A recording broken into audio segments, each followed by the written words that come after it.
মানে আপনি যদি মনে করেন টাকা পয়সা না থাকা মানে হচ্ছে আমি অনেক বড় আল্লাহওয়ালা, ফকির মানে আল্লাহওয়ালা, মিসকিন মানে হচ্ছে আল্লাহওয়ালা। নো, কাদাল ফাকরু ইয়াকুনা কুফরান, দারিদ্র মানুষকে কাফের বানিয়ে দেয়। টাকা কম থাকলে মানুষের মধ্যে কি ঢুকে? কুফরি ঢুকে। বাংলাদেশের প্রেক্ষাপটে আপনি দেখবেন সবচেয়ে বেশি নামাজি কি রিকশাওয়ালার আর কাজের বুয়ারা, আর যারা ইয়েতে থাকে ওই যে বস্তি থাকে তারা সবচেয়ে বড় আল্লাহওয়ালা। আপনার কথা বুঝেন না মনে হয় আমার, কিন্তু কোনো আওয়াজই তো নেই আপনাদের, ঘটনা কি? সব ক্লান্ত হয়ে গেছেন নাকি?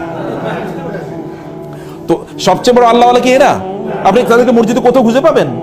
একজন মসজিদে খুঁজে পাবেন না। দেখবেন এরা মসজিদে না, এরা দিনও বোঝে না, ইসলামও বোঝে না, কিচ্ছু বোঝে না। তার মানে দারিদ্র মানুষকে কাফের বানিয়ে দেয়। দারিদ্রের কারণে সে ইসলাম বুঝতেই পারে না।